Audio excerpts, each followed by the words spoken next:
Amazon জঙ্গল পৃথিবীর সবচেয়ে বড় এবং নির্জন এলাকা। এই জঙ্গলের বিশালতাকে কল্পনা করা কঠিন। যদি আপনাকে ঠিক মাঝখানে ফেলে দেয়া হয়, তাহলে এখান থেকে বের হতে আপনার প্রায় 472 দিন সময় লাগবে। এই সময়ের মধ্যে আপনার দেখা হবে এমন সব প্রাণীর সাথে যারা প্রত্যেকটি নিজের মতো করে ভয়ঙ্কর। এমনটি এখানকার একটি পিঁপড়েও আপনার জীবন কেড়ে নিতে সক্ষম।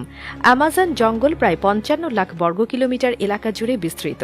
এখানে বাংলাদেশের মতো 37টি দেশ বা ভারতের মতো 2টি দেশ সহজেই জায়গা পেতে পারে।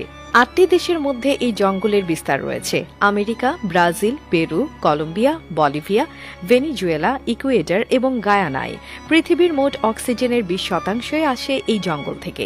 এই জঙ্গলকে রেইন ফরেস্ট বলা হয়, কারণ বছরে একটি দিনও নেই যেদিন এখানে বৃষ্টি না হয়। জঙ্গল এতটাই ঘন যে সূর্যের আলো মাটিতে পৌঁছাতে প্রায় 10 মিনিট সময় লাগে।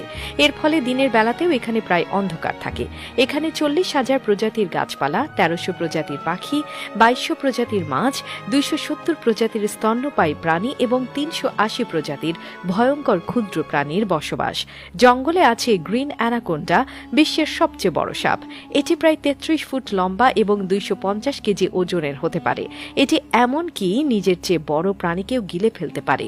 এখানকার বুলেট অ্যান্ড পিঁপড়ের কামড় এতটাই যন্ত্রণাদায়ক যে মানুষ সেটিকে বন্দুকের গুলির মতো অনুভব করে। অ্যামাজন নদী পৃথিবীর দ্বিতীয় দীর্ঘতম এবং জলপ্রবাহের দিক থেকে বৃহত্তম।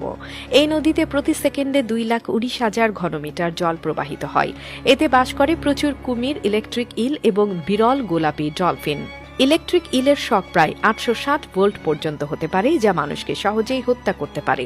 জঙ্গলে একটি ফুটন্ত নদীও রয়েছে, যার পানির তাপমাত্রা 90 থেকে 100 ডিগ্রি সেলসিয়াস পর্যন্ত। নদীটি পেরুতে অবস্থিত এবং বিজ্ঞানীরা এখন এর